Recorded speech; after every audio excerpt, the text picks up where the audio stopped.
Mary Wollstonecraft was born in Spitalfield, London, on April 27, 1759. Mary would become a writer, philosopher, and a feminist.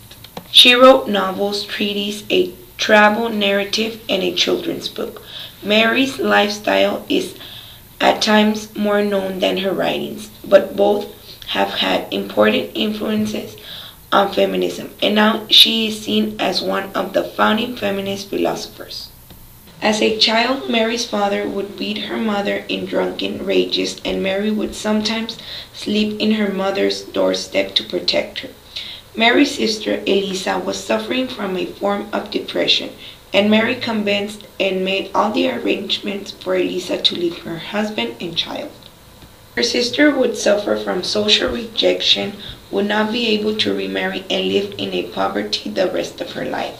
This is one of the earliest examples of Mary's challenging the social norms. Mary's friendship with Jane Austen and Fanny Blood would influence Mary's early life. Mary and Jane would read books and listen to lectures together. Fanny would help open Mary's mind, and Mary stayed dedicated to her family throughout her life. Fanny's long death would devastate Mary and was part of her inspiration for her first novel, Mary, a Fiction. Original Stories from Real Life was Mary's only children's book written.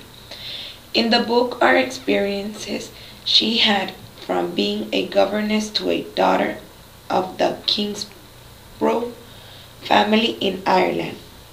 After about a year, Mary made a radical choice and quit to pursue a career as an author.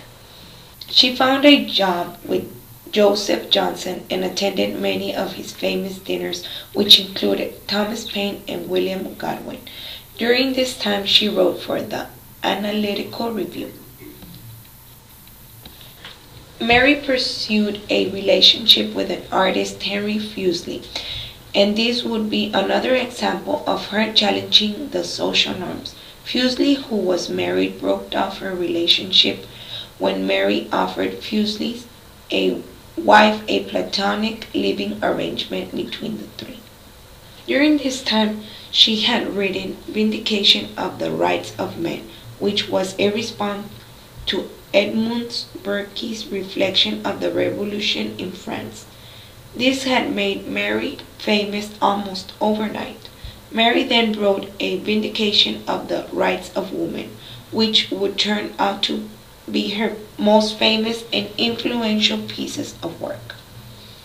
Mary met and fell in love with an American adventurer, Gilbert Imlay. Mary gave birth to her first daughter, Fanny, on May 14, 1794. Mary was now a new mother, alone in a foreign country and in the middle of the French Revolution. Mary still continued to write. She wrote an historical and moral view of the French Revolution. Imlay registered Mary as his wife when Britain declared war on France. Imlay left Mary, promising to write and return to her. He did neither. Mary tries to win Imlay back by traveling to Scandinavia for him, and when she returns, she realizes that her relationship is over for good. Mary tries suicide for the second time and leaves a note for Imlay. Parts of the letter read, "May you never know what you have made me endure. In the midst of business and sensual pleasure, I shall appear before you, the victim of your deviation from rectitude." Mary attempted to jump into the Thames River but was stopped by an onlooker. Mary reunites with Joseph Johnson and his circle of friends and returns to her literary life. Mary and William Godwin begin a love affair, and she becomes pregnant with her second child. They decided to marry, and this reveals that Mary and Imlay were never married. Many friends were lost due to this news. They married on March 29, 1797 and moved into the Polygon. These houses were adjoined houses, and they lived separately to hold on their independence and communicated by letters. On September the 10th, Mary died after giving birth to her daughter Mary. January 1798, Godwin published his Memoirs of the Author of Vindication of the Rights of Women. He left her portrayed his wife in a loving manner while others strongly disagreed with his intentions. Mary's reputation was questioned and looked down upon the next century. President of the National Union of Women Suffrage Societies wrote the introduction to her Rights of Women, which helped Mary's reputation as the foremother of the struggle to vote.